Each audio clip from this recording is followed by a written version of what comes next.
Everybody, welcome to another installment of Show to Be with Mike G, the show of life, the show of Islay, the show of plants, the show of the Botanist Gin. Today's conversation, we sit down and chat with the amazing Adam Hannett, master distiller for Bruichladdich, and James Donaldson, the master botanist, the master forager, and one of the brilliant minds that helps craft Botanist Gin. They were recently in Austin. We had a chance to sit down and chat, thanks to Miss Amy Flores. Great chat, great guys, sipping Octomore 9.2, I think. But either way, lovely gentlemen. And so without further ado, I hope you guys enjoy this great chat with Adam and James from Bruichladdich.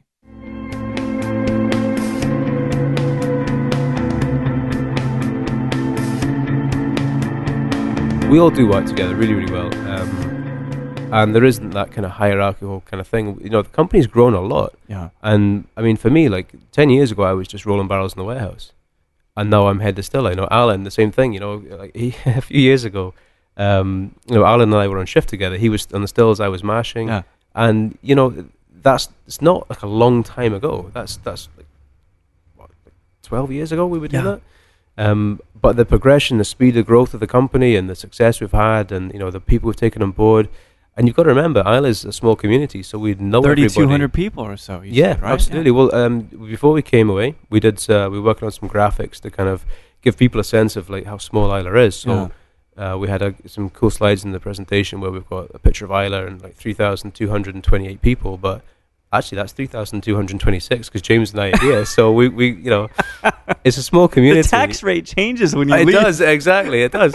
No, it's a small community. We know each other. You know, you leave work and it's not as if you never see these people ever again. You know, right. You bump into them. You live next door to them. You're in the co-op doing the shopping with these guys. So, you know, you can't treat it the same way as you would had you worked in Glasgow or Edinburgh or any other city in the world where you see people you work with, you have a relationship with them based on work.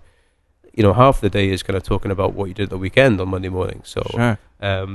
But that's a good thing because you've got a closeness, you've got a relationship with people. It's a good thing, you know. You know, sometimes Japanese culture is kind of like this too, but American culture, sometimes we're pretty separated, right? So we do what we do at work, and then we get home, and it's a different group of mates that we go and have a sip with or whatever. But do you ever feel like you can escape work? That you have time to yourself? I know you have a daughter. Of course, yeah, absolutely. Yeah, well, I mean, I think you have to with like no matter where you are in the world, you've got to be able to get away from work, right? And the great thing about Islay and like the pace of life, and it's so slow. And Islay is such a beautiful place that like I live like a 10-minute walk from the distillery. Oh wow! So that 10 minutes in the morning is lovely. You know, it's a walk towards the distillery. You've got time just to think about what it is you want to do. You know, you've had the family get the kids up for nursery and all that kind of stuff, and you walk down, and you get your head into what's going on today. But you know, come a Friday when we've finished, and we're lucky that our production level isn't like 24/7. We would refer to it 24/7, 5 days a week. So, so we're lucky. We get the weekends to ourselves. You know, we can go off. You know, you walk on the beach. Yeah. You've just got peace. You've got quiet all around you, and it's a really grounding thing. It's a really good thing because you need that. Stable. You know, what's the word? Balance. Yeah, exactly. It's balance. Yeah. It's balance. Yeah. But yeah, for me, I've got 2 young daughters. So as soon as I walk in the door, I don't have the time to sit there and talk about or think about all the things that went on the day. I've got like toys to play with. I've got things to find out about what they had for lunch that day. You know, you're in a total other moment. Altogether. Oh, for sure, and that's a great thing. And you just embrace these moments as they come. You know, whether it's work, whether it's at home, whatever it is, you embrace it all. One of the big, I was talking about this the other day. Taking the world of bourbon, right?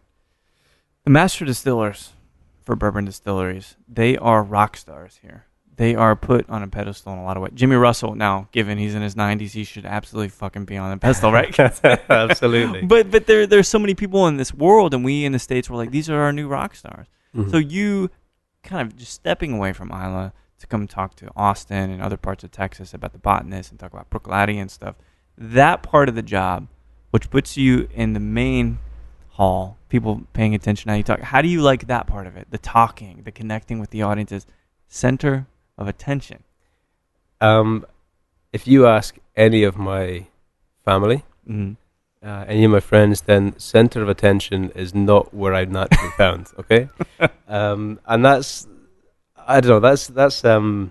That's me. That's who I am. I'm a relatively quiet guy, but I'm a really lucky guy as well. You know, the position I have. You know, like you say, I'm a head distiller, right. for Bruichladdich Distillery, and it's an amazing distillery. We have amazing philosophies, and we care, and we do so many things that mean so much to us. The way we do things means so much to us. Yeah. And I've got a really privileged position. We make amazing whiskey, and it's a privilege to me to go and talk about the efforts of the 100 people at that distillery and what we do, because it's not really about me. At the end of the day, okay, I'm the guy whose name goes on the tin. I come up with the blends, these things, but you know, I'm dealing with whiskey that people who've retired from the distillery made. I'm working with other people who are doing. You know, I'm not there at 3:00 in the morning running spirit. You know, apparently not. You missed James on the first debate. I will never let the story down. Never.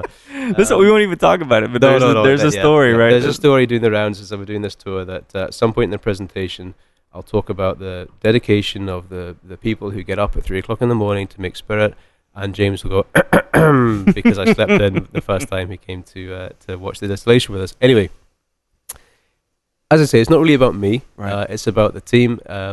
But yeah, I'm in the position where I get to come in, and it's an amazing position to come and talk to people about what we do. And you know, it's not maybe where I'm most comfortable. Sure. But as soon as you do that first presentation and you start talking about where you're from, you start talking about the people who work there and how we do things, and you know, the fun we have, and the whole thing, everything mixed in, the good times, the bad times, the whole thing. I mean, I wouldn't change it for the world. And I think I say that position, that privilege is something I don't take lightly, and I think it's great to tell the story. Sure. And to see the reaction people have to what it is we do. Yeah. That kind of fuels us, keeps us going, you know. And I think that's it's a good thing to do, because you go back re-energized, jet lagged, but re-energized with this kind of passion. On both ends. Yeah, and I think it's like anything. If you know, as a company, we produce something. You know, at the end of the day's work, we've got something to show for it physically in our hand. You know, there's cases, there's bottles of whiskey there, and to then see what people do with that, how they drink that, how they appreciate that they spend their hard-earned money, you know, paying for something that we make. Like that's an amazing compliment. That's an amazing thing that people do for us. So, I may not be the most comfortable standing up and speaking in front of lots of people, but I know that it's a privilege to do it, and I know that telling the story of who we are and what we do. People appreciate that. Absolutely. You know? I think that's really important. Do you think, you know, connecting with people globally, because you're, again, because we romanticize the head distiller, the master distiller, whatever you want to call it, right? Do you think that being out there connecting with the people that enjoy what you've done all the way across the pond, that actually makes you a better distiller? Oh, for sure. Yeah. Absolutely. Yeah, it's a good way of thinking about it. But again, I always, with these trips, there's so much to think about, but it's always the same. When I speak to people who are drinking whiskey, or bartenders who are, mixing with the botanist, or whatever the interaction with the spirits we produce is, you feed off that enthusiasm because again, there's choice out there. It's not as if we're the only whiskey brand. It's not as if we're the only gin brand. There's choice, but they choose to use our spirits, and that does re-energize you, and it keeps you honest. Yeah, there's many things in the whiskey industry, that keep you honest and trying to make the very best spirit that you can. I mean, there's professional pride. There's the fact that the whiskey we use, like a lot of the whiskey that I'm kind of blending with just now, was made under the stewardship of Ian Allen or Jim McEwen, Duncan McGilvery. So you know these guys, you want to do the very best you can to honour the spirit that they were in charge of making, or the guys, the Budgie or Neil McTaggart, or these guys who were on the stills, or whoever it was who was involved in that process. We know them, and we want to do the very best for their kind of effort that they put into it. And I think there's many things that keep us honest, but I think the big thing, the fact that people have got a choice in what it is they drink, and they choose to drink, and they follow us, and whether it be they follow us on social media, or whether they visit the distillery. I mean, Islay's not an easy place to get to, but people come year upon year to come back and say hello and feel part of what it is we do, and that's an amazing compliment. That's a really, really good compliment to us. I've been some of the interviews I've read about you is that obviously there were big shoes to fill, and I want to talk about that piece. But something that I think was a great sentiment from you as press are asking, well, are you going to stand in Jim's shoes or whatever? But you always said, be your own man. So in your passion with these, I mean, there's so many great marks, right? Port Charlotte, the Octomore, the beer barley, which I fucking love. I want to talk about that for sure. Thank you. But you can't look back, can you? You have to just be passionate and move forward. Well, it's an interesting thing because, I mean, I think as a distiller, you spend very little time in the present. You're either looking forward or you're looking back. Interesting. One of the two. You're either planning for the future or you're looking at spirit that was made at a different time ago. So you don't always know. The present is not all of your day. It's a funny way of looking at it. But if we're releasing spirit that's maybe from the 80s, you've got to think about when that cask was filled. You've got to think about how the distillery was operating then. You've got to think about how that's received now, what's happened in its lifetime, because Jim always used to talk about like a cask and the spirit. Spirit is the child, the cask is the mother, and that relationship as things grow, and it's called maturing for a reason. Like we mature. And it's easy to get sentimental about these kind of things. It's easy to romanticize it all, but at the end of the day, that's really what's happening. The spirit is developing and maturing, and you've got to consider the whole lifetime of that cask and not just be in one moment when it goes into the bottle. Otherwise, you've got to pay the respect to the spirit. You've got to think about all these things. No, I love that, because how many seasons went by? Yeah. How many droughts? How much political turmoil? And you may say that political turmoil is not a tangible element that can influence, but it influences us. Absolutely. When we make these things. Absolutely. And I think I like to romanticize it a bit, because we have the privilege, the Marks and even the Botanist this afternoon, we have the privilege of sipping these things that have been around a long time, longer than a few of my marriages. But I'm just saying, like things that have just, they're around so long, and you can't take it too seriously though, too, can you? Absolutely. You can't take it too seriously. Life's short, and as I say, the spirit that I'm working with is made by other people. The spirit that I'm in charge of making will be handed on to other generations, and that's something that, because we take that long-term view of what it is we're doing, and I've been like head distiller at Bruichladdich for 3 years. But something that the way I've been taught to make whiskey, and I know Alan and we often talk about this, that we are not in charge of the distillery, and it's ours now. We're in charge of the distillery, and our job is to pass it on in the best health that we can for the next generation, because we were lucky growing up that we got the opportunity to make the most of the opportunity we had, to make whiskey. It's a privilege.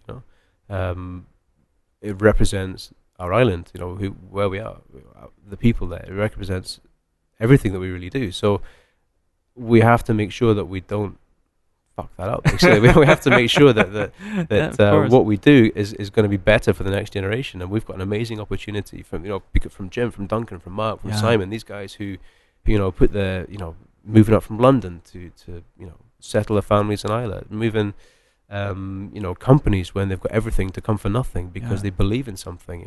These are things we can't forget. These are things that are still inspirational 20 years down the line. And that's what keeps us honest and keeps us working for the future. One of the things, so we go back to this story, and your parents had a nice vacay in Islay, apparently in the 70s, and thus said, we're going to move from Manchester, and we're going to go do this thing 100%. Yeah. And so here's it's not a mathematical question. It's almost a grammatical question. So your folks are living in Manchester for some time, but you don't bring over that particular accent. How does that work? When your folks, do they still have that same kind of accent, or do you just kind of learn going up? They do. It's a funny thing. Like my dad was. They're both nurses. My parents both retired now. Actually, and thoroughly enjoying that. But my parents, NHS folks. Yes, both NHS. Yeah, amazing. Yeah, absolutely. So they moved up from Manchester. My dad used to come up on holidays. Knew folk from Islay when he was training as a nurse, and they came up for holidays. And like you say, they basically just decided, let's just stay here. It's amazing, and it is. Yeah. So I got this amazing opportunity to grow up in Islay, and I think where we lived quite far away. We weren't in a village. We were at a place called Hannett, which is the kind of very top north end of the island. Mm-hmm.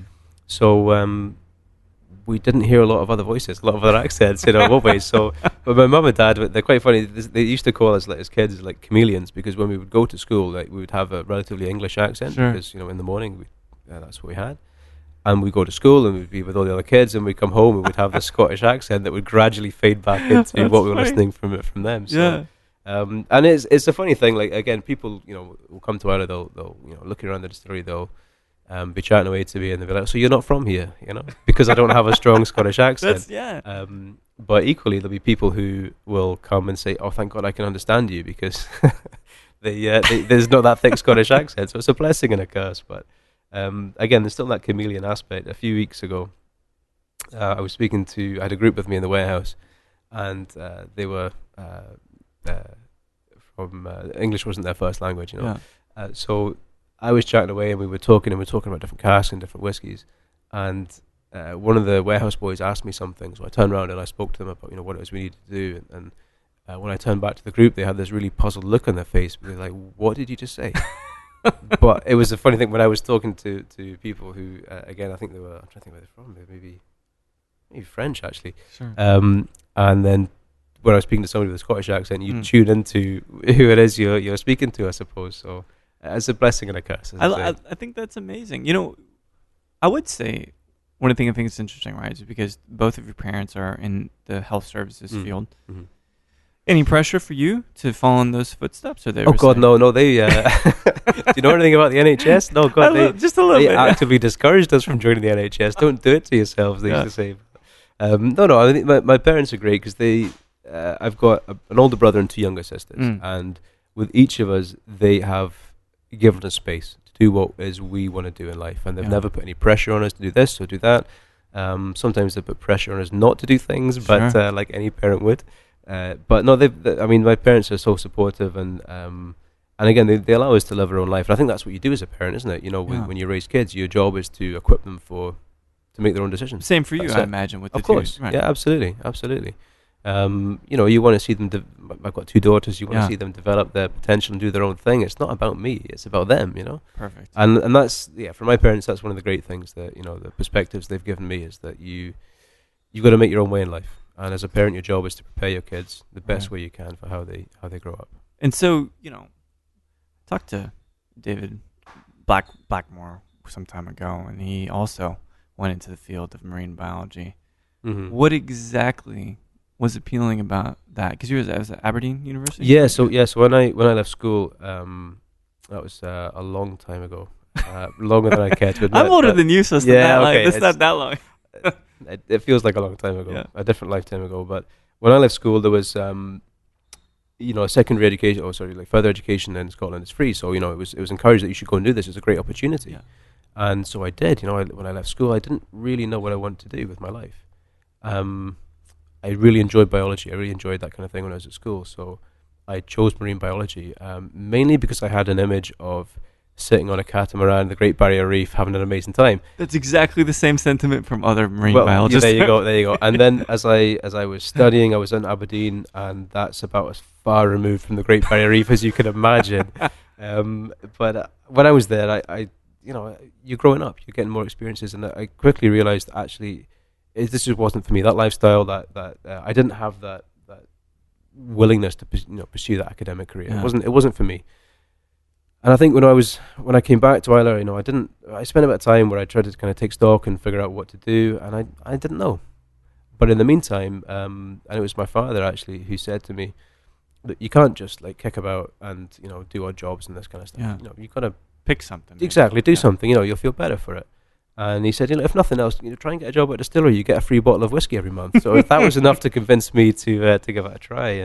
And like anything, it's a small community. People, and there was an amazing woman called Ella Edgar who worked at Bruichladdich. She kind of ran the offices there in the early days, and unfortunately her husband, who had retired from a distillery on the south side of the island, he was not very well, so my parents were looking after him.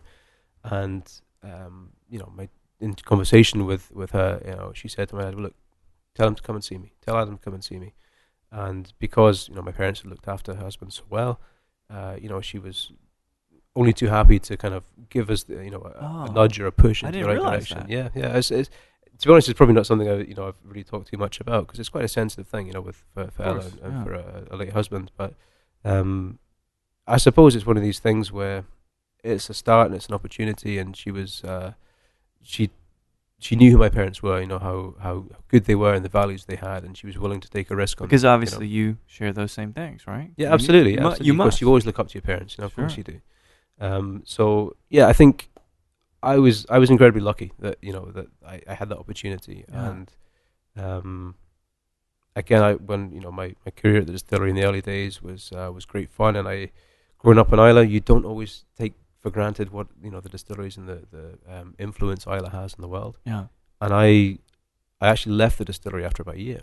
What were you doing initially when you started? So I was a tour guide. Okay. I was a tour guide, which was you and James have that in common, then apparently. Yeah, exactly. Yeah, we love talking. Yeah. Sometimes too much. I remember doing a tour where I was. There was a couple on. He said, "How long does the tour take?" I said, "Oh, like 45 minutes." I thought, "Oh, that's great. We just got to catch the ferry. That's fine." So after an hour and a half, they said, "Okay, look, we've got to go. We've got to leave." So I love talking. When you get passionate about something, you always want to talk about it. Of course, yeah. But you left. So I did. Yeah, I left. And it was, again, I was like 20. I was, and there's whole reasons for that kind of thing. But was it a girl? Of course it was. Yeah, of course it was.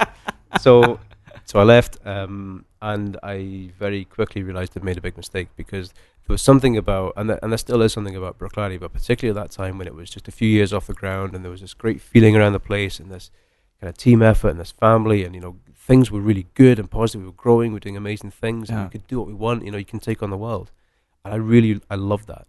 And as soon as I'd kind of left, I realised that that's a mistake. And was it hard getting back? It was, yeah. Well, actually, I was working for another company, and there was a job came up at another distillery.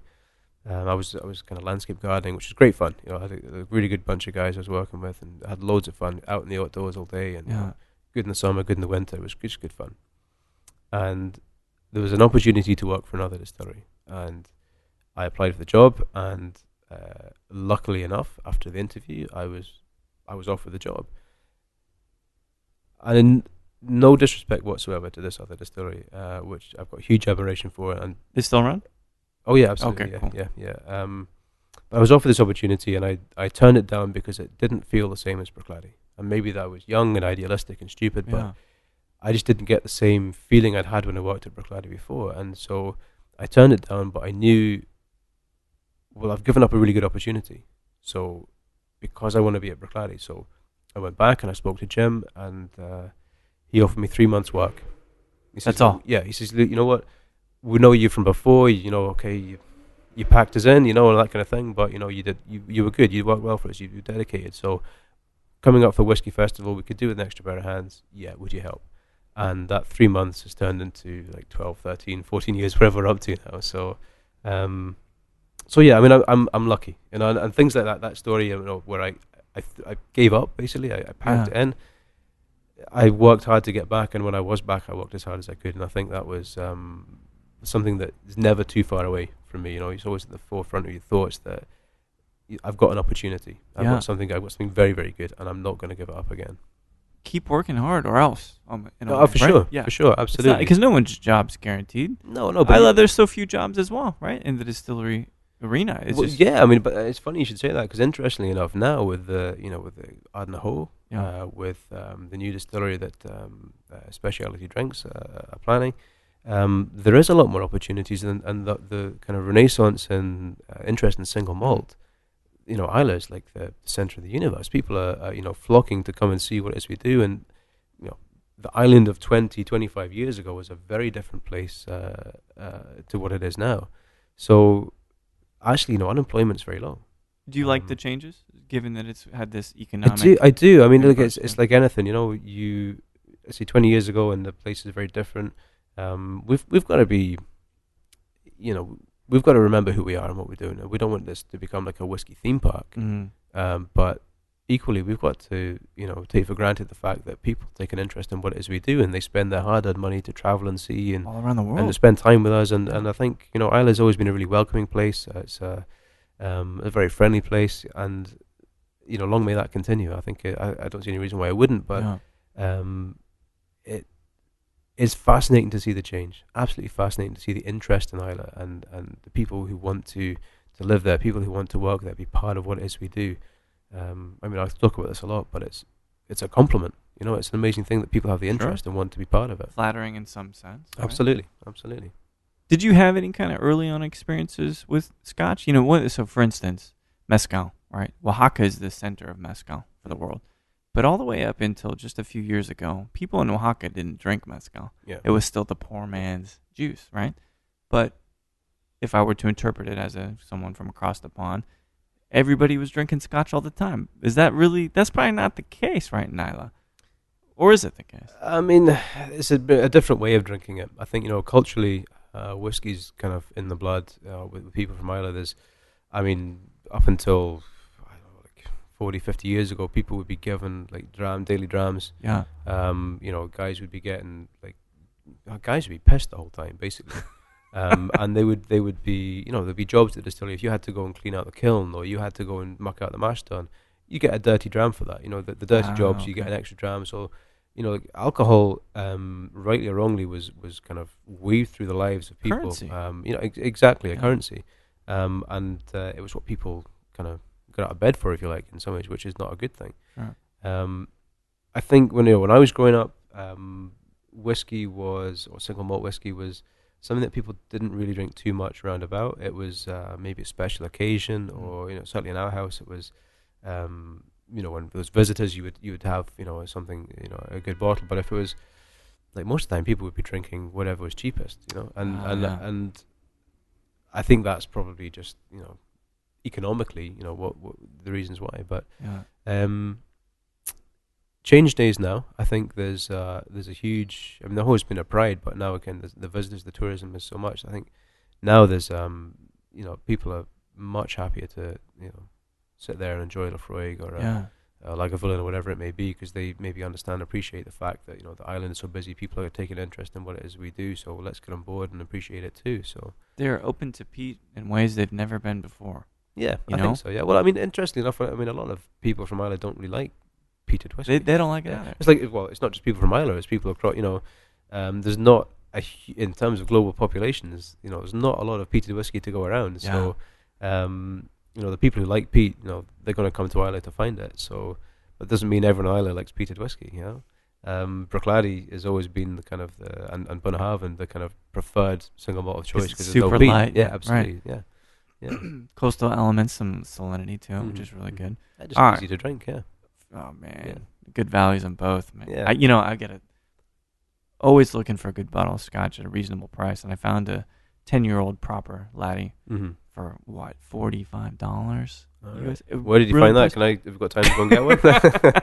I actually grabbed the last one, Okay. but brilliant juice. That's really, really reasonable. It's one of the things I quite appreciate about Bruichladdich. But I want to talk about the products. You know, normally we talk about life and stuff, but just last night I was drinking the beer barley, 2008 or 2009. I can't exactly recall which. Yep.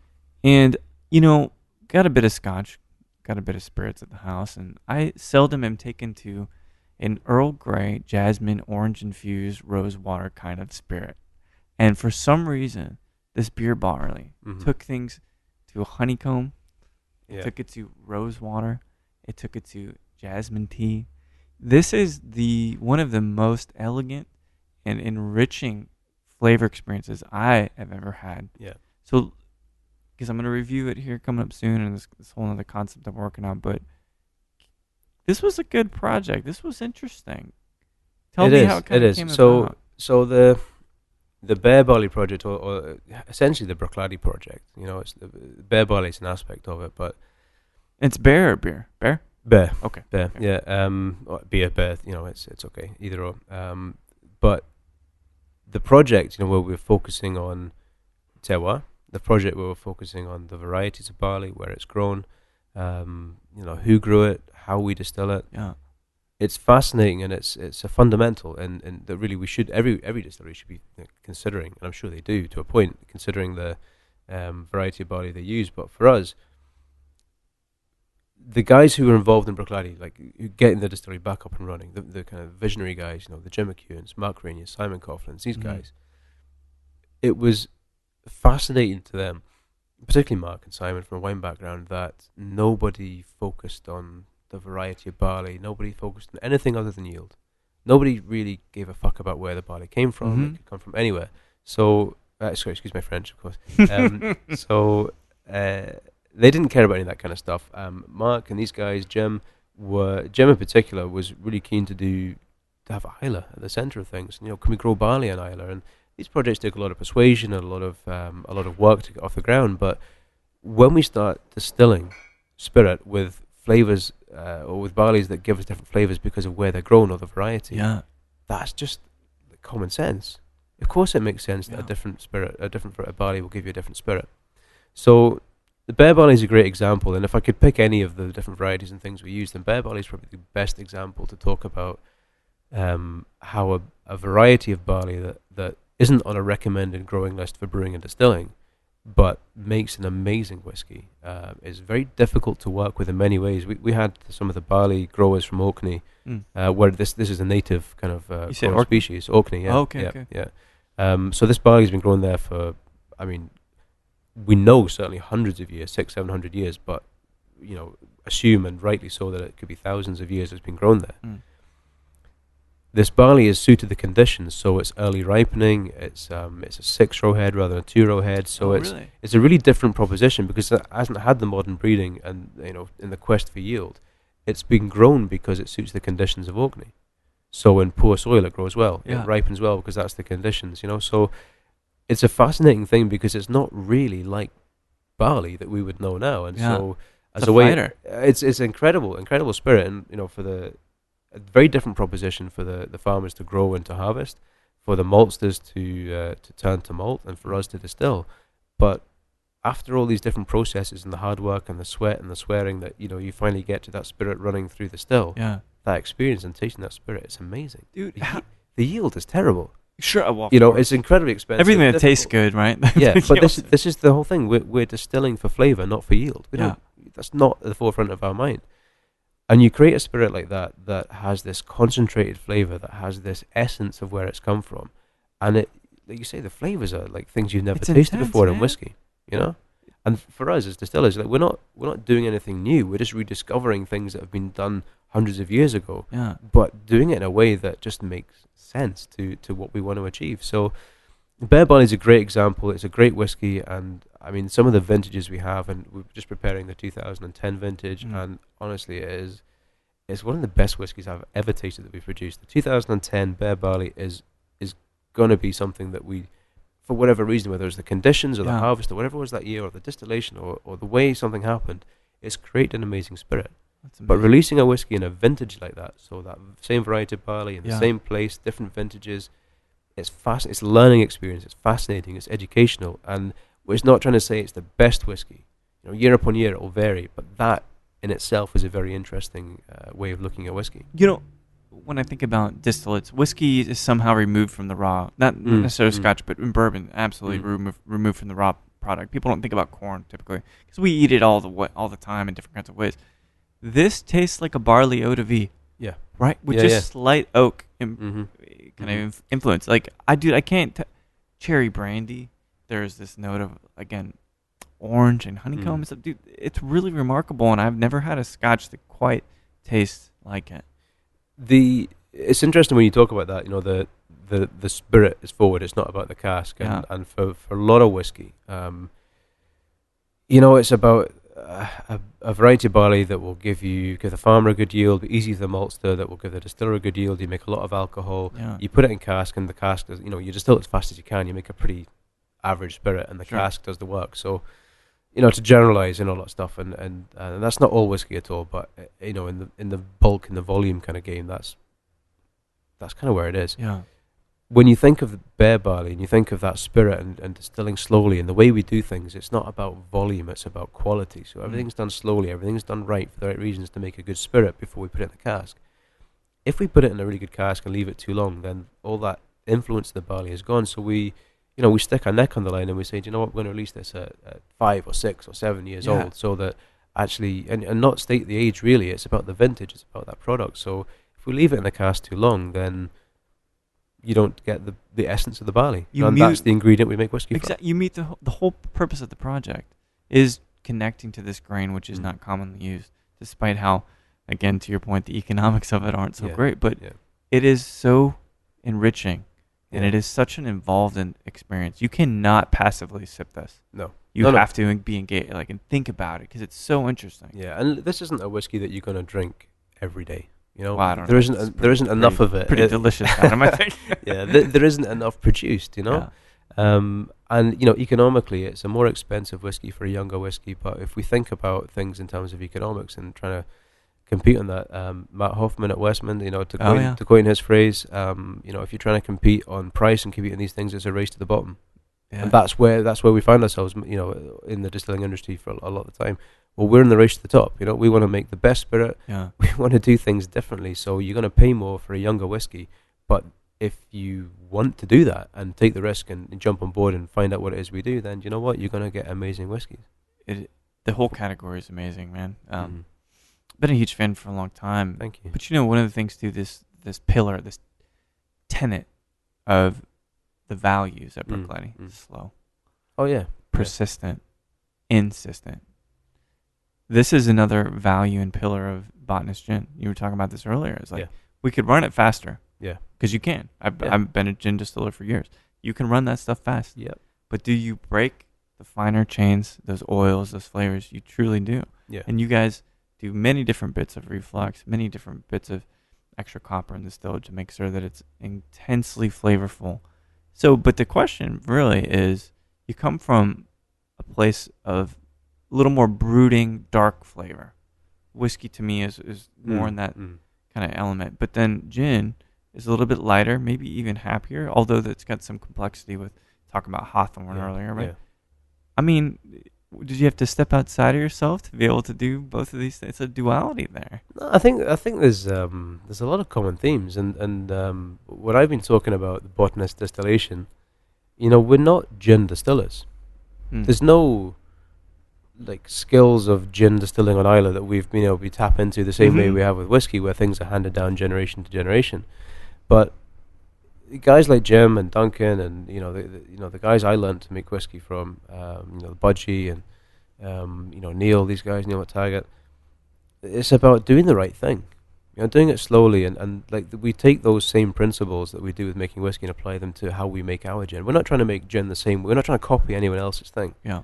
We're not interested in that at all. We make the Botanist because it's another way of expressing our island. The botanicals that we pick, or that James picks, that give that fingerprint, that give that DNA to the Botanist. Yeah. No one else can do that. We do that, and we make it the way we do it.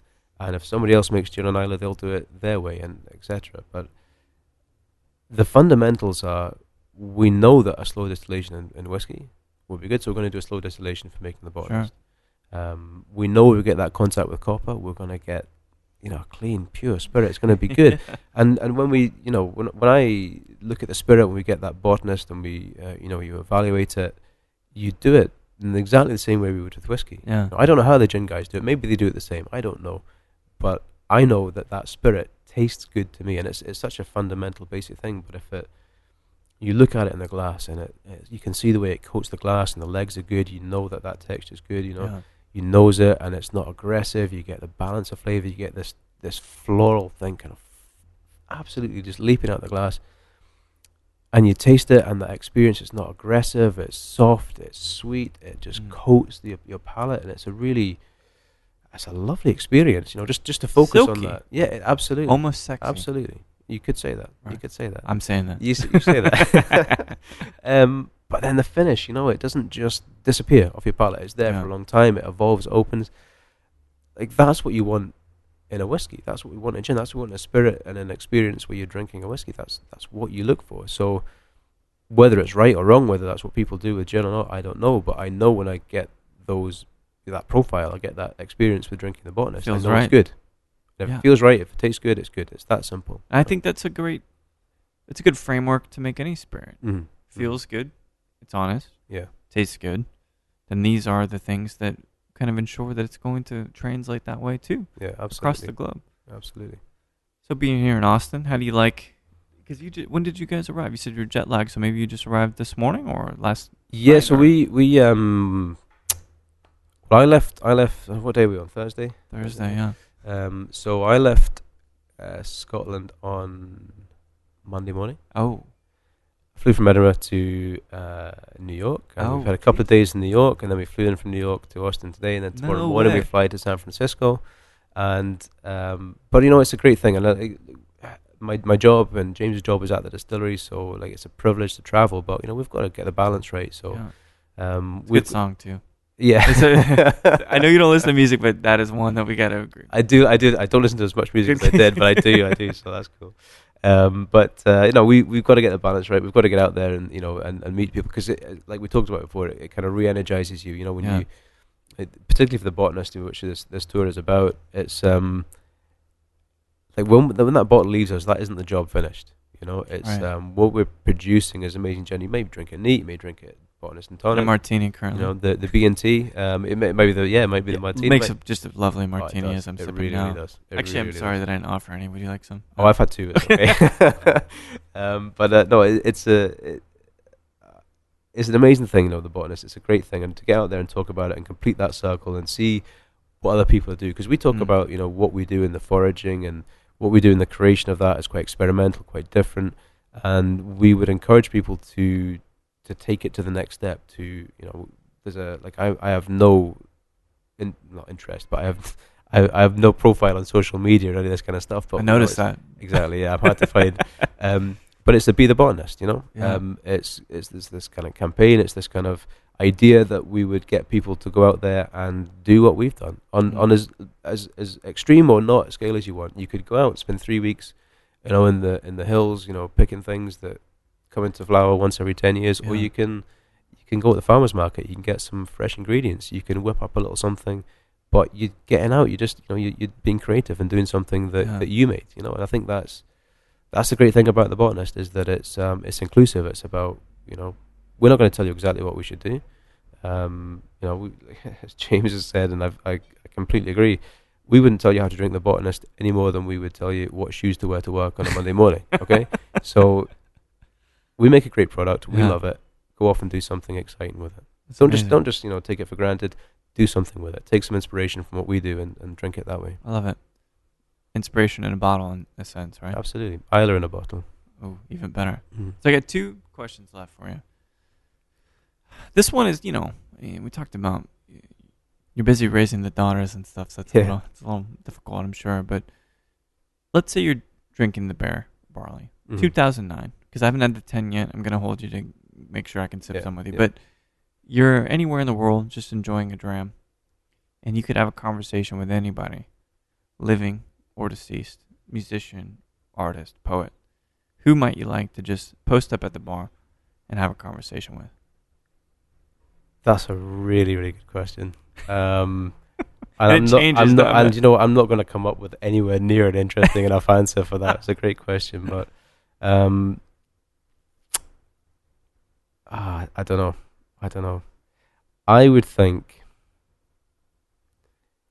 to be fair, if anyone at all, sure. I do quite, as I'm getting older, I do like to kind of study a bit of history and stuff like that, and I would think that Winston Churchill would be an amazing character to have a couple of drinks with. Perfect. Champagne for breakfast, a couple of brandies. Yeah, I think we could have a, if I could pick his brain or have a chat or just hear some stories. Yeah, I'd love that. And you would work your way into some botanist martinis. I am. I'm sure. Certain. I'm sure. But I'm not sure you'd be walking home. But oh God, no. It's certainly a valiant effort to try. Yeah. Well, the last question too, because you've got the Botanist Gin, you've got the many brilliant marks of Bruichladdich. I mean, you got Blackheart, Dr. Moore. I mean, these things are freaking like Black Sabbath records, man. Yeah. They drop heavy. They've got great style, great marketing, great flavor. But if you get in a rut, maybe creatively, is there any place that you go to get inspiration to say, this will kickstart some ideas, this will kickstart perhaps what we should do next? Yeah, absolutely. There's times in the creation of whiskey where you need a bit of help, you need a bit of inspiration, you need something, and it can come. Honestly, it comes from so many different kind of aspects of life. I mean, there's whiskies that I think like the Blackheart 5, which was the first one that I kind of went solo on when Jim retired. Yeah. there was inspiration came from that from a guy that worked at the distillery who had passed on. He'd passed away. A guy called Hoppy, David Hope, and there was I've worked with David for a long time, and I knew what kind of whiskey he liked, and at his funeral, I'd basically, of course we drank some whiskey by the graveside, and I made sure that the whiskey we brought and we had was something that I knew he would like, and it was an amazing cask we'd found, or I knew of that I knew he would like, and that's what we chose, and that was kind of the inspiration for some whiskies where we used that cask further on, and so that's maybe quite a morose, quite a sad thing, but again, it's like a celebration of the guy's life, and you want that to be the best thing you can. So I look at it celebratory for sure. Yeah, absolutely, and some of the stories that were told and all that kind of stuff, and we still tell about Hoppy, and that it's always, it gladdens your heart. It's a good thing, He's an amazing man, sadly missed. And there's other times where you can just be looking through a warehouse and see a cask and think, I'll just have a look in there, and you go, okay, that's interesting, and then that's the inspiration for a lot of drams. But sometimes, like you say, you get stuck, and there's lots of things. You need a bit of headspace. You take yourself outside. You stand on the shore. Take a walk. Get some fresh air, a bit of a sea breeze. Watch the waves comes in, and you get that mesmeric kind of thing as the waves keep crashing in. They don't stop, and you just start thinking about things, and a little penny drops somewhere, and you get that. And as I say, it's just getting away. It's taking yourself away and just kind of letting your mind run free, and these things come. But Isla's an inspirational place. It's an amazing place, and it's where I get the inspiration for a lot of things, or the passion or the energy for a lot of things we do. I think it's a lovely thing, and talking to Alan, talking to yourself about this magical place that is Isla. Mm-hmm. I keep getting more envious every You've time got I to come chat and with visit. you guys. Yeah, I have to. Yeah, absolutely. Because sometimes you need a palate cleanser mentally. Sometimes you need to be on the coast and just see the waves crash, and that takes you to a different place. It does. Everybody needs that kind of thing. No matter what you do in life, no matter who you are, what you work, where you work, what you do, you can get into a rut. You can get, you just need to stop. Take a bit of time. Everyone feels better after a holiday, don't they? You take yourself away from what it is you do day in, day out. And I think Isla's a great thing, because I say when I walk out the distillery, there's things going through your mind all the time. You wake up in the middle of the night thinking about things, but generally, just get outside, get some fresh air, take a walk, smell the flowers. It's amazing. Isla's an amazing place, and so much to it, so many places to go, so many things to see. It's always inspirational. Can't wait to see it. Yeah, I can't wait to come out there. You're welcome anytime. I feel that. You guys got a place to crash? Of course, yeah. You can stay with James. Up in the attics, if I understand. Absolutely. Yeah, like Harry Potter up there. Yeah. Adam, I'm so glad to have you in Austin. And talking about the Botanist and talking about Bruichladdich. A brilliant life so far, mate. And I think, I'm so excited about what's next. Yeah, no, me too. Thank you for having us, first of all, and thanks for taking the time to sit down with us. It's been really nice to talk about some cool things. But I would like, just for the record, to point out one thing, that when we talk about raising my daughters, my wife plays a much bigger part than I do, because I'm out at work a lot. I'm sure she eclipses you every day. Oh, she does. No problem. She's a wonderful woman. Women do that. My mother, the same. Of course. Wouldn't be the same without her. Adam, thanks so much. Godspeed to the next Twin Liquors tasting. I hope you can make it. I'm sure it'll be great. I'm sure. Thank you very much. Thank you. I've discovered it a lot as you kind of go out to and meet more of the wider sort of foraging community. Yeah. Most of them, like, really good with plants, not so good with people. Not necessarily on a personal level, but on a recognizing level. Yeah.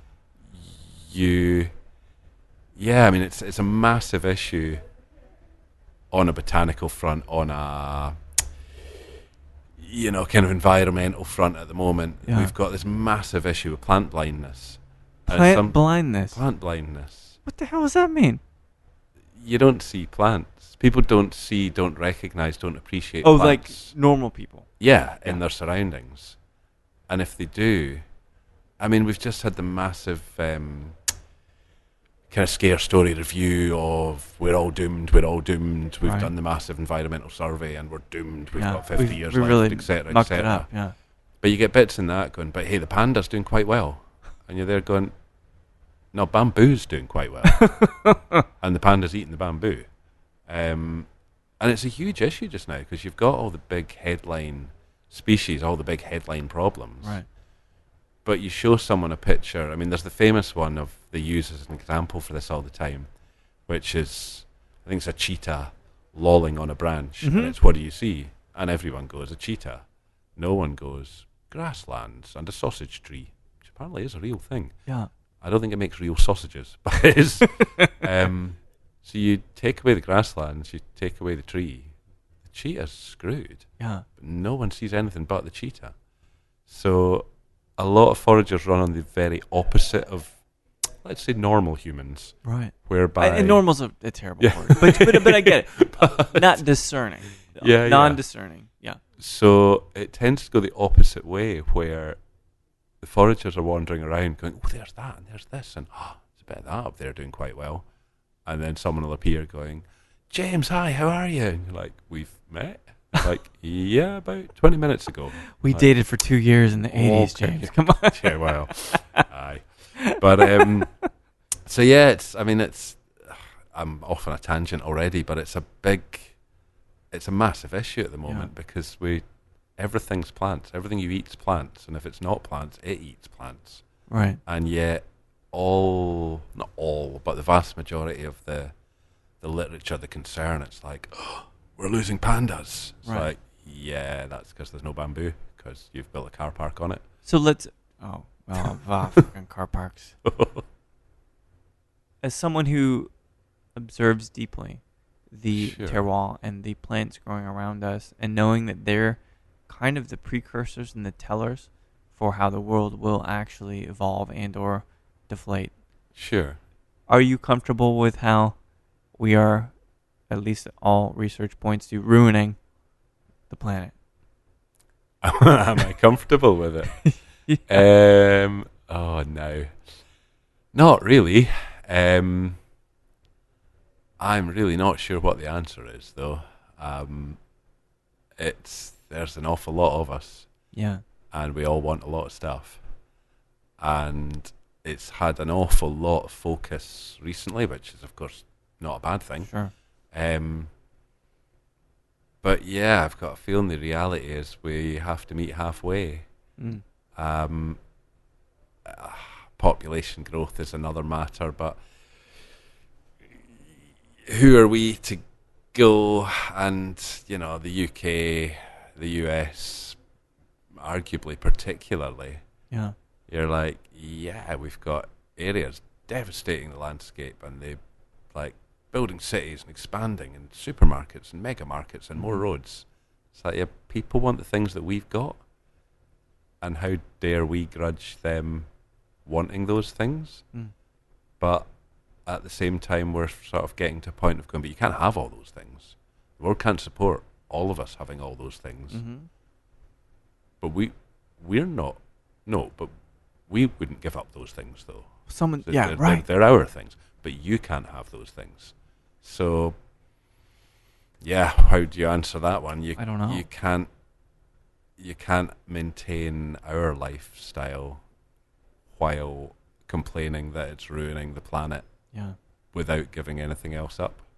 Talking a bit heavy very early, but no, I mean, so I don't know. Well, that's the thing, is that you can't be topical and light all the time. Yeah. You can't just refuse to acknowledge that these things are happening. And as someone who is deeply connected to, again, the plant life and the botany of it, you see it in probably a different light. Again, going back to the cheetah on a branch. Yeah. You see it and you paint it in a different way because of your experience.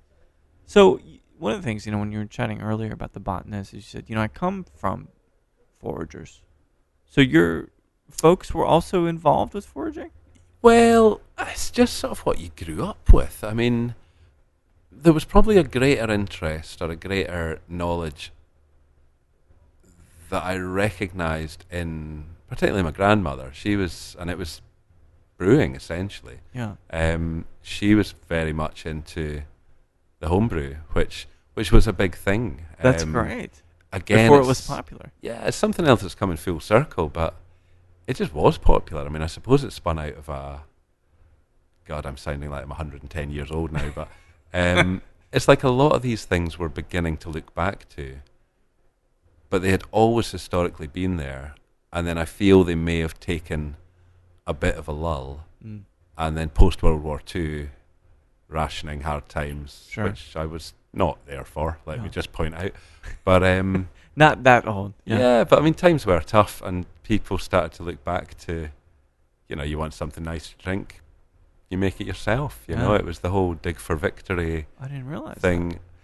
It's fascinating because I'm not big on my social media, but I lurk around on Instagram, and I've seen a few different accounts I follow that are foragey, horticulture, broadly that line, are digging out and promoting a lot of recipes that were branded under Potato Pete, and it was all he was essentially kind of cartoon character, but you will still find old posters of like Potato Pete parachuting out the back of a B-52 or something. No wonder we got the idea that there likes potatoes.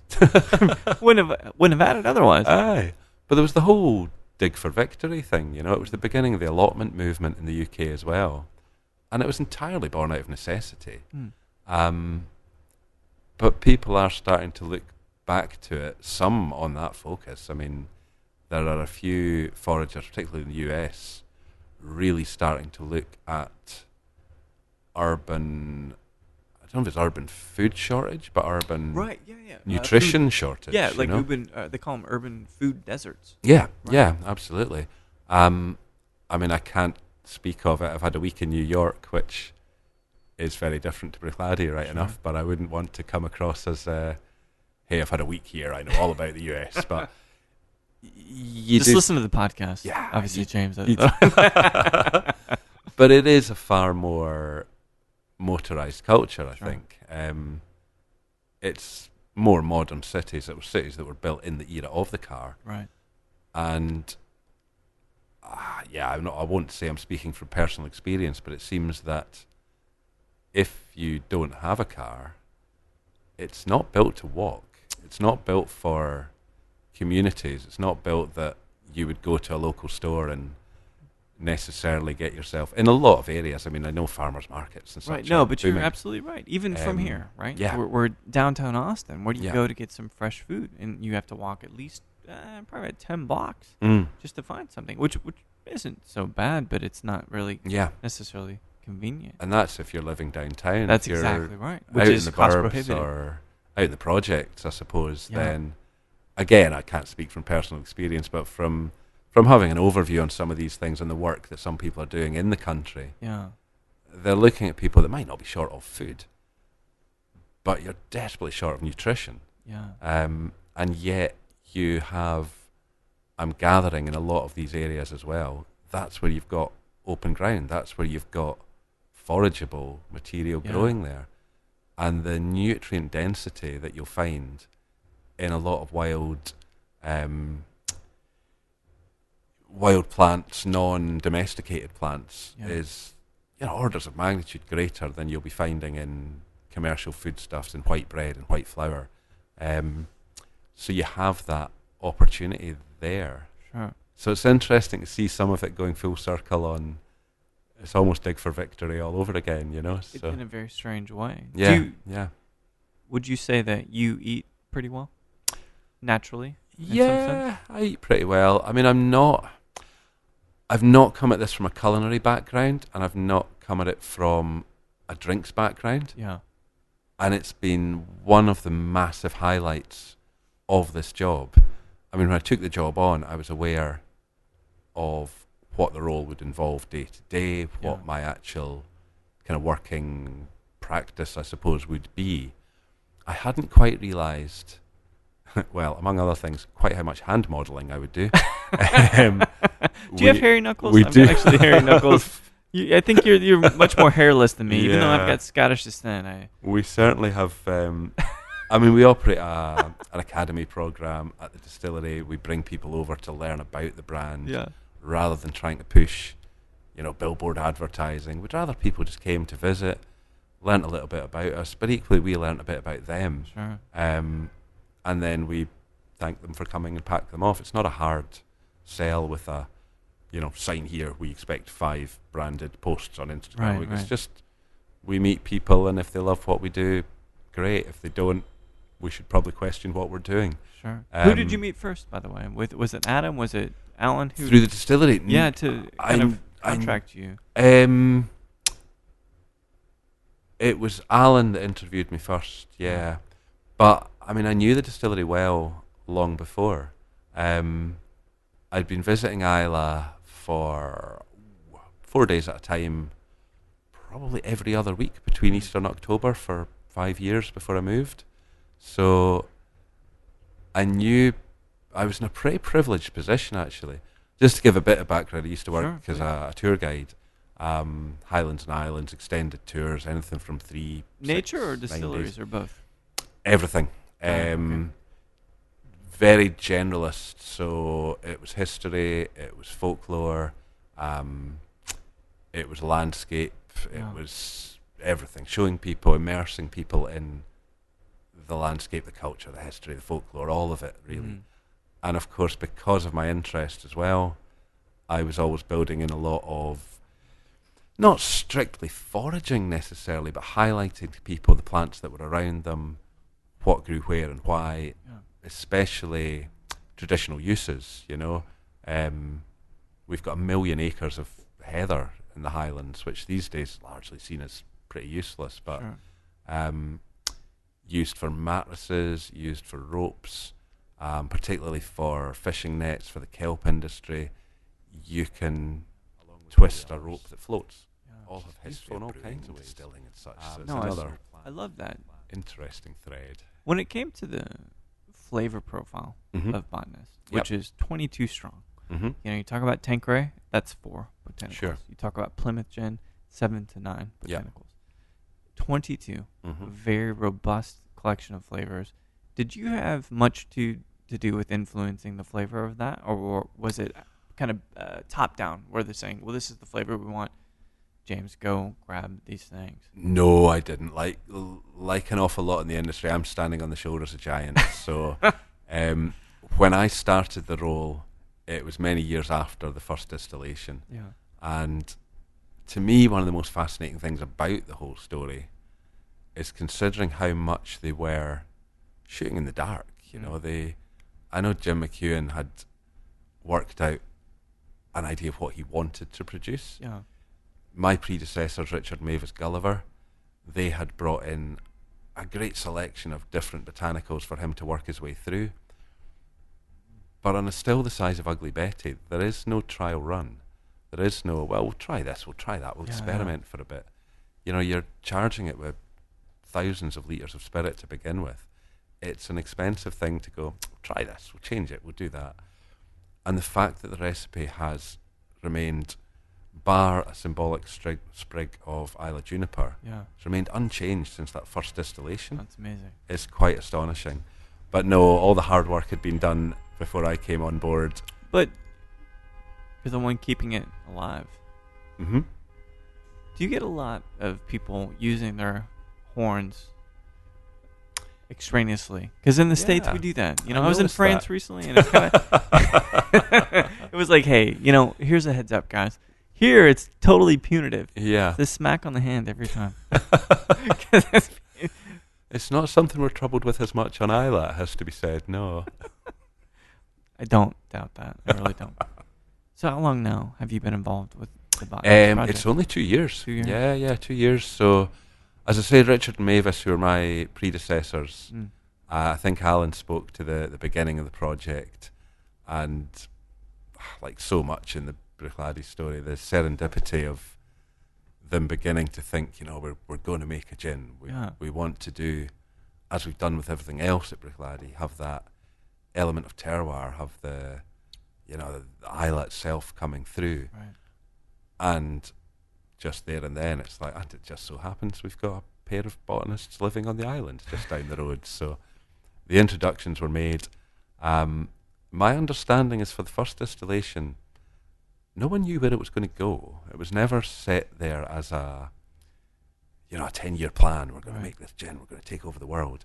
I mean, bear in mind, it's easy to forget today when the gin boom is absolutely flying high. Right. It was so desperately unpopular at that point. It was not something you would easily go into as a money spinner, which I think is often how people see it today. It's sure. Distill it today, bottle it tomorrow, it's on the shelf the next day. Money, money, money. Yeah, for whiskey companies want to make some money. Yeah. Not necessarily in 2010. So thrilled as they were to be involved, by the time I was coming on board, the project had been running for a while. The number of distillations was growing each year. So, but the main reason that they were leaving the island was to be near their family. Their daughters, their grandchildren were down in England, down in Shropshire. So they'd hoped to leave the island to spend more time with family down there. So I was brought in, and really my first 6 months was essentially an apprenticeship. So my place of work was essentially the Gulliver's home. I wasn't actually that often around the distillery for the first few months, certainly. Yeah. So it was spending time with the Gullivers, ensuring I knew exactly what they were picking, getting at least a basis of areas they were picking from, most definitely getting everything spot on for how it was being prepared, for the flavour profiles I was looking for each individual one. So yeah, this year past has really been my first year where it's all on my shoulders. Is there any kind of rite of passage, any kind of drinking challenge to know, James, that you're worthy to hang out with these other guys who make scotch all the time? I don't know about any drinking challenges. No, is it just that you don't remember? Fairly challenged when I'm drinking, it has to be said. So, the best said about that, the better, I think. But no, they're certainly a friendly and welcoming bunch. So they seem very cordial, very, very communal. Yes. So being, speaking of which, so you're in Texas. We're known for hospitality, being such a massive state. Dallas, Houston, Austin. How did it feel, because you really did a wonderful job talking about the Botanist Gin and talking about the botanicals, passing around the tea bag, quote unquote, right? How do you feel about presenting to these folks that are thinking about the Botanist Gin and saying, I would love to create the next great cocktail with it? It's easy done. I wouldn't say I was necessarily born as a natural presenter. Yeah. But again, I was 15 years a tour guide, so I worked. You had some experience. Yeah, and it did not come naturally to me. I can remember going out when you were training and someone else would be driving for you until you were really up to speed, and being forced to turn round and it's like, right, you're telling them about Glencoe today. Yeah. And the sweat beading on the forehead and the ears burning and the face scarlet. Yeah. But you work at these things, you work at anything. It's like a lot of people who are naturals. It's the good old, the harder they've worked at it, the more natural they've become. Yeah. And for something like this, with a crowd like we've got here, that's one of the things that's been most heartening about this whole visit, is to see the people that have come out. These are bartenders. They don't want to be out in daylight. But the crowds that have gathered here... These are vampires. And let's just be honest. They can't make it out in daylight. Well... They'll melt them to a core. To get up and out here in an afternoon, same in New York, the level of interest that's been there, level of engagement, the interest in people telling the story. And we're so blessed that I would feel a lot less comfortable standing up going, right, let me get the key messages straight in my head. Let me revise the story that the PR department have handed us, going, this is the brand story. Right. I've only been there 2 years, although I knew the ins and outs of the distillery prior to that. I could probably sit here for 2 days as one of the newer employees of the distillery and tell you stories. I know Adam could sit here for days or weeks. Sure. One thing we're not short of at Bruichladdich are good stories, but genuine stories. The whole tale of Ugly Betty, the whole genesis of the idea, the whole bringing together of the botanicals, the tying it all together at the distillery.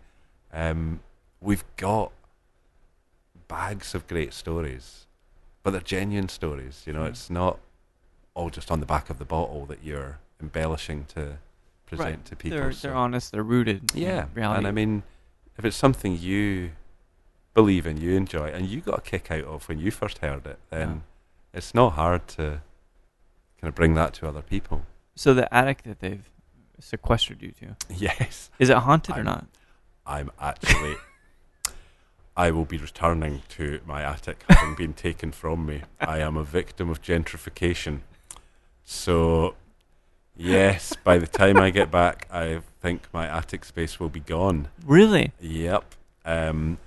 As yoga mat like filled with a yoga room, or Alan? Yeah, it's all going to be Adam can just almond kind of do milk yoga and stuff up there. Yeah, they're going to have an almond milk bar there, and kale, wheatgrass. No, I mean it's something we're immensely proud of being a desperately inefficient distillery. Right. It's something we quote. We had a campaign recently of "We are Islay, we are 100 strong," and yeah, we're always growing. I mean, there are more staff coming in all the time, and yet we're sitting in the same 1881 distillery that's really beginning to creak at the seams. So. Sure. My attic, sadly, is earmarked for redevelopment at the moment. It's being pushed out. Yeah, common theme, certainly in New York. I'd imagine the same here. It's the dreadful march of gentrification. That's right. Is the movie Office Space popular in Scotland? I don't Have you heard of this? know it. Well, do they smash a printer up? They do smash a printer up. That's exactly right. I know of that, but I don't think I've seen the film. Just make sure you take your stapler. Okay. Do not let them take the stapler. Fair enough. But no, there is a new bit getting developed for me. So Okay. So it's actually an upgrade. Yeah, I'm moving, but I'm sure it will be even better than before, amazing. And less stairs to climb. So I noticed you were drinking some of the cocktails from the menu here at the Roosevelt in Austin. You guys are here, 1-2 punch for the Botanist. Were you a white tuxedo guy, or the kind of the other foraged cocktail? Because you were drinking an up cocktail, weren't you? I had a gimlet to begin with. Yeah, that was the one that I was on, which was delicious. Again, it's been an enormous learning curve to me. Yeah. As I say, when I began, there was the hand modelling. But equally, to be suddenly... Do not handle any hot pots. You do not want to run the risk of burning a hand. To be immersed in this world of people who were... I mean, I suppose I came at the foraging really from just a kind of growing up in the country. So you would munch dandelions, you would stuff your face with surix, as we call them, sorrel. Yeah. These things were around you, and they were there. And I grew up 2.5 miles from the nearest shop, so you took your fun where you could find it, Yeah. And then latterly more from an academic background. But to be immersed now in this culture of cocktails and culinary, and I mean, the first week or two in it, I'm there going, oh, this will make a great shrub. And I'm sitting thinking, it will not, It's not a woody plant. It's never going to get that big. And it was literally about a week before I was going, right, shrub. So, shrub, never mind oxymel. It's like, I'm not even going to ask. Yeah. So I'm still really finding my way in the world of cocktails. Must be exciting. Yeah, absolutely. And it's fabulous at the distillery. I mean, we do botanist tours, take people around, tell them a bit about the process, show them the still. But equally, it will end back at the distillery, and they have an opportunity around the bar there with plants they've often just been introduced to, that they've been able to forage themselves a garnish. Yeah. And a lot of the staff there, particularly Ashley, so shout out to Ashley, to watch her in the last 6 months or year, to go from kind of being, you're doing the botanist tour today, I have to do a cocktail, to the creativity she's coming out with now, the cocktails she's creating, the flavour she's playing with. And I think it's a journey we're all on at the distillery, that it's a whiskey background. Yeah.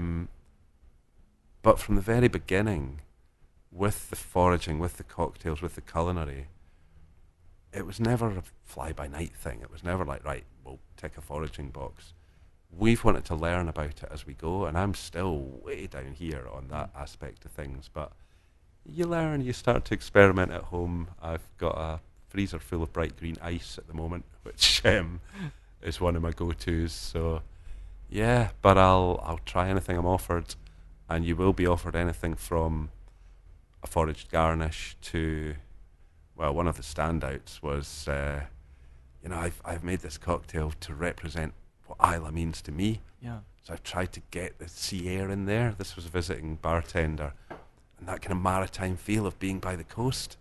You have a taste, you're like, my God, you've nailed it. It's just like walking outside. There's that salty tang. There's the sea air there. It's like, what did you use for this? It's like, at home we call them, I don't know the name in English. I will be back. Yeah. And he returned with a limpet shell. And do you know limpets? The little domed, they're little domed. No, I haven't seen them. That grow all over the rocks. Oh. They're like a barnacle without a bit that opens. They're edible, and if they're cooked correctly, they're all right. They're always a bit chewy, but they're not a delicacy that most people seek out. And yeah, he'd liquidized one raw into the cocktail. And you're there thinking, if you had told me this is what you were going to serve me, there's every chance I would not have touched that in 100 years. Yeah. But having tried it, I'm now going, well, I can't fault you for that, and I will finish the thing. So yeah, some of the creativity, some of the ideas that are out there are just quite phenomenal. So it's been very rewarding experience talking to bartenders and such. Absolutely. And, you guys are so sought after that you even have another class here. 2 in a day here in Austin, Texas. I think that's... Oh, we had one before here. 3 a day. Yeah. I didn't realize you guys had such a heavy schedule. It was beautiful sipping through the cocktails with the botanist, learning about the process with the 9 core botanicals, the 22 additional. There's not enough to be said, and there's so much more we can't talk about. And I hope to come visit you in Islay and go forage with you. I got a hoodie just for the job. I've got a spare bucket. James, thank you so much for chatting with me. And I'll say this last thing. The fact that you learned about Amy through the podcast itself is mind-boggling. Yeah. Did you learn anything good? Learned a lot good. Good. Yeah. Lots of secrets, too. James, thank you so much. I will talk soon. I'd love to see you in Islay. Thanks for having us. Thanks for being in Austin. So there we have it, Mr. Adam Hannett and James Donaldson from the Bruichladdich Distillery, 2 of the brilliant minds behind the Botanist Gin. They're recently in town in Austin, Texas, talking about the process, talking about all those delicious flavors, and sipping a few Botanist martinis while chatting with these 2 gents was really a wonderful experience. Humble guys, funny guys, and I really can't wait to make it out to Islay. Thanks so much for chatting with me, guys. So thanks everybody for listening to Show to V with Mike G. No matter how many decades late it is to watch The West Wing, or if you're thinking I really want to see the new Jordan Peele horror movie Us that just debuted at South by Southwest last week, please keep it.